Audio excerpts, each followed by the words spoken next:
向前按钟日系记点，欢迎大家准时的9点半，同样路头前抢下来收看客家新新闻的直播。今边爱讲到，先讲到亚下只有福普事件太好，现时网站的清醒统计，有关疫情呢，全世界确诊病例超过为600万呢。韩国家下呢清醒的自信，一个网站当高出下定，全球亚下有605万啥确诊病例。古种呢虽然讲现时台湾的疫情有下分。不过国际的时刻，国际的疫情还是动厉害。应家来关心今边的四大报纸头版头条哦。今边包含《中国时报》、《苹果日报》、韩国的《自由时报》，其他位头版头条提出一个消息，都是同亚美国其他表示，要对大陆的抵制方法，要来做头版头条案的动态版面的报道。第二度呢，先看到《中国时报》的头版，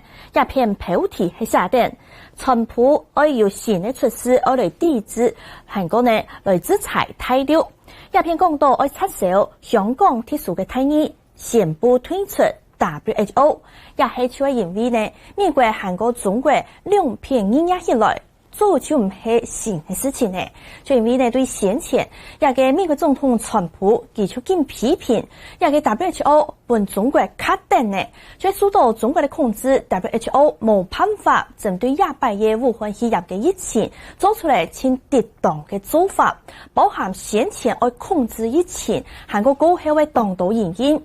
韓國呢，川普咁樣批評咯 ，WHO 竟受到亞嘅中國大陸方面的控制，故所殺下來又發生呢，中國大陸愛拖香港來推動亞嘅香港版本的國安法，故所有先前的事情，韓國亞下前線的事情，兩件事情加起來，就是知道亞下民眾關係有韓卡唔好嘅。一篇呢有一個細細嘅標記，就寫講美國反制大陸同香港呢，就有本做事態措施。看到第一類呢，就係香港版本的國安法推動起來，故所兩篇呢就韓卡碾壓。第二係有關 WHO 韓國亞百嘅疫情。第三係指揮財產權。第四，中國的開眼股會有監管的情形。亞片呢進一步來揾到蘋果日報亞片來看，因為呢蘋果日報亞片呢頭版頭條有畫一個實施的策劃。亞片看到親有感嘅，蘋果日報頭版頭條亞片係畫嘅，美國總統川普佢卡定一支動態佢嘅衝嘅，佢一定會就發晒五枚嘅字壇。同家強用咩係至少香港嘅特殊待遇，韓國呢會講會退出 WHO， 另外會檢視同美國嘅中國企業加條很用嘅做法，韓國禁止特定嘅中國人入到美國去，韓國呢對中港嘅官員來制裁。一篇係講美國方面就要提出嚟5個方法來抵制大陸方面。好，下半條位來看到。一篇呢就有專家講美國方面制裁按呢做通作按強有可能會涉及到國際社會進一步對香港，因為呢香港一旦就係國際金融中心，故所呢美國方面按呢做，更怕會涉及到全世界一下對香港就冇信心嘅，故所呢佢帶來嘅影響其實真蠻大。韓國呢一個川普佢就表示講佢要退出 WHO， 講美國要全部退出嚟，先前講要停停金錢嘅演出。韓國呢籌備開記者會嘅時間，佢表示要退出。嘅俄國嘅方面很用嘅回應來看一個新聞報道。Because they have failed to make the requested and greatly needed reforms, we will be today terminating our relationship with the World Health Organization and redirecting those funds to other worldwide and deserving urgent global public health needs. The world needs answers from China on the virus. 美國總統川普宣布退出 WHO， 這個將武漢病毒嚟講嘅疫情，罵 WHO 係為中國做事情呢，就造成全世界大流行，而將錢用嚟派蔬菜。行政長蘇貞昌這個呼籲，本台參加 WHO， 做得對世界防疫做出貢獻。有很多國家為台灣發聲，我們也希望防疫無國界，我們世界衛生組織讓台灣參加，台灣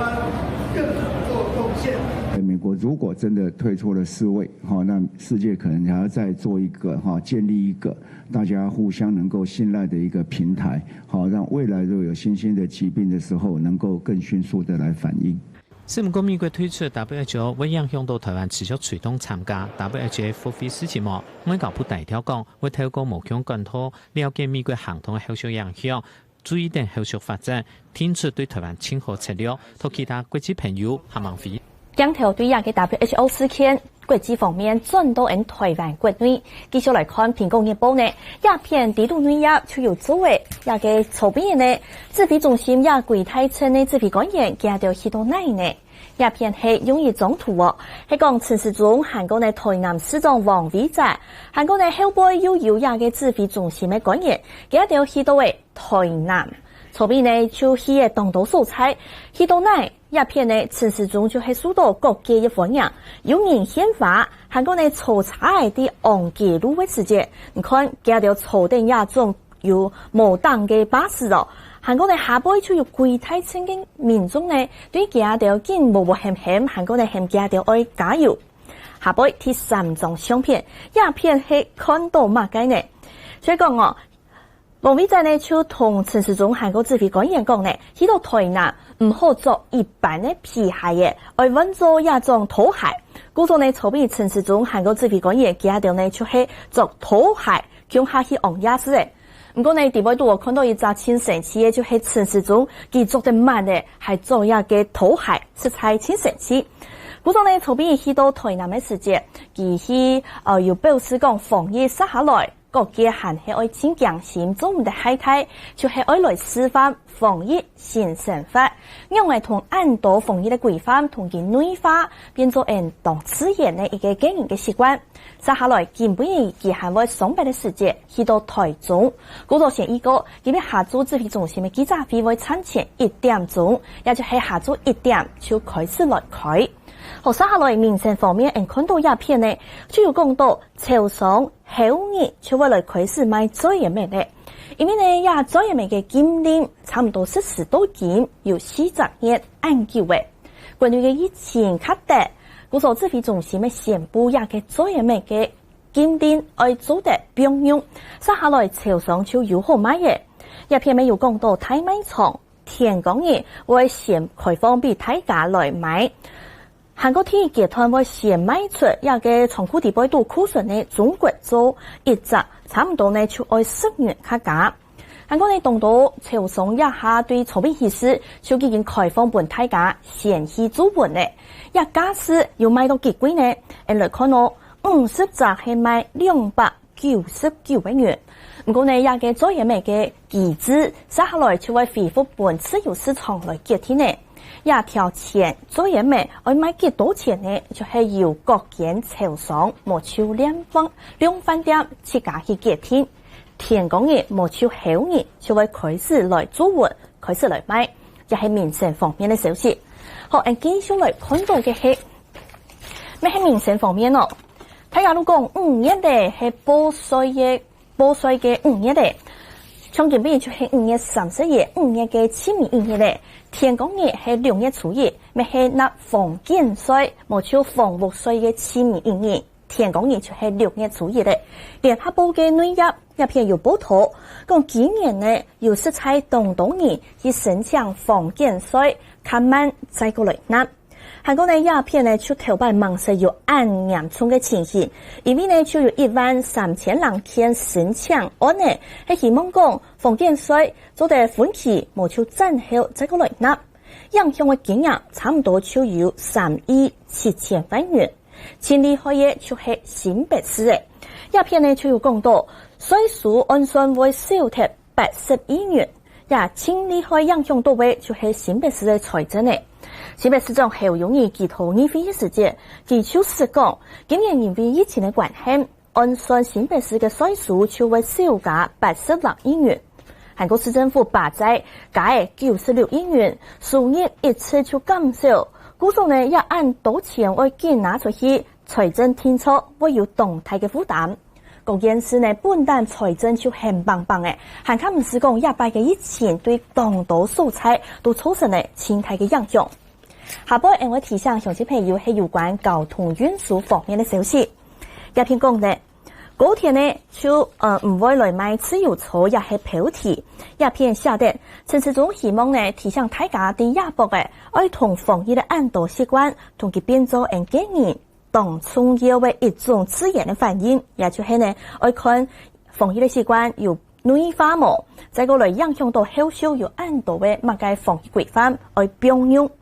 指揮中心發言人莊仁祥呢，佢講6月初期過後，現在係講做得來遵守，做得來清潔數，韓國呢係講要出亞條針頭，就唔好行檢亞種百貨公司冇出亞色嘅測試期，就做得恢復按度嘅防疫規範。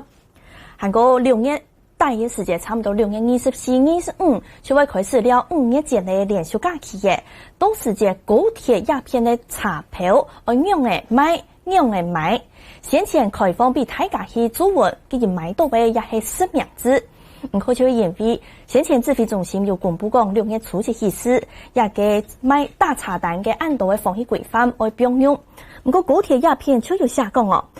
高鐵因為講廉價當然去揸咗。特別只要坐查字地度有幾多人坐，韓國係講開放俾大家用企業，更怕有人期待有人坐等，按樣嘅距離就會提減嘅。故說一下也嘅高鐵對交通部嘅安度防疫規範呢，佢就表示講還係中央來決定按呢是今後嘅情形。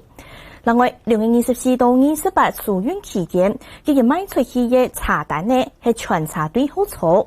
唔過接下來可能會有增加標示，也條按樣嘅買係唔係實時對好重呢？會再過來評估，也係會提醒大家，接下來同台中運輸工期會有啲會改變呢。可能有人會吃到當地片，有人呢會韓國愛看啊。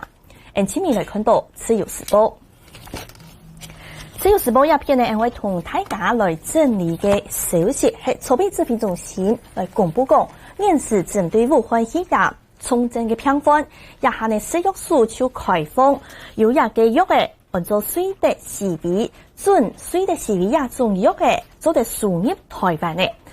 希望講短短嘅5年就可以拿到一個藥證明，前日呢就會來到台灣。所以食藥署嘅訴狀就要親身來說明，一篇咪講到嘅，希望可以同美國嘅製藥廠爭取前日呢可以拿得到1000人次嘅用量。先來治療一個武漢肺炎嘅重症患者，來看詳細報道。國內這個出現能確診韓國第400日無武漢肺炎本土嘅病例出現，全台灣確診人數維持442例，有7人死亡，有421人繼續隔離，還有43人出院治療當中。台灣這樣還是一樣哈，本土哈，我想是哈連續已經大概48天哈沒有確診的個案，哈，我想這是一個好消息。台灣疫情相對穩定，關島先前宣布對7月初起時對台灣來年下唔是強制隔離，就做得去關島觀光留了。對呀，指揮中心指揮官陳時中講，也肯定台灣防疫成功。如果台灣還蠻開放，國人出去觀光，全國過後還係居家檢疫14日。到目前我們還沒有開放了哈，那如果未來如果要去的話，好，那可能就是回來還是要居家檢疫。好，當然還要看個案哈相關的一個情況。為了保障國人治療權益，韓國原因疫情可能發展，同美國、日本經濟開放，隨着時微治療武漢肺炎重症病人過後，台灣宣布核准隨着時微藥嘅輸入，初步規劃批發1000人次，將提供重症病人來用，本藥嘅時間清長10日。第2批的藥品是要到7月份公司他們才會製造完成。那我們現在積極接洽的就是第2批的這個藥品。多少？我們希望他們可以給我們1000人次。食藥署強調，美國透過緊急使用授權命令 EUA 直接核准冇拿到許可證的水的時微來用，日本同台灣同樣都有核發許可證，故作藥廠拼湊到1年內完成風險管理一條計劃，按算清潔7日內國內就拿到藥嘅。記者賴素明將錄上特別報道。第28嘅疫情當中呢，有當到國家咩同台灣同樣愛申請水的時微嘅臨床試驗嘅頭一日來公布講做得開放進口嘅也嘅國家呢就係日本，而台灣係第二嘅。左邊呢也嘅總統選舉呢又表示講，專家會議當中係講大家都係親支持一個水力示威先入來台灣。未來係講要用途重振平壤嘅成項，你會先同亞洲平壤來講清楚，持續監測平壤嘅管係個野外亞種功能嘅情形，剛才係唔係會有相關嘅副作用？也係自由時報頭版有關嘅水力示威，前日咧會來到台灣嘅相關報道。今日嘅客家新新聞看報紙時間超到鴉片呢，參前提醒人嘅親愛嘅鄉親朋友，先來一個下晝記者會呢，韓國人嘅客家新新聞嘅直播，會比平常參前1點鐘來開，故作下晝1點再會。客家新新聞，客家 live， 本唔清醒嘅疫情之心，我係陳業做，我係紀禮玲。當日早晨對報紙頭版來關心國內外有哪條重要消息。下晝2點要開記者會，隨時同樣路況來關心疫情的進行發展。請收聽客家電視 YouTube、網站、Facebook 和 Telegram，隨時掌握客家新新聞。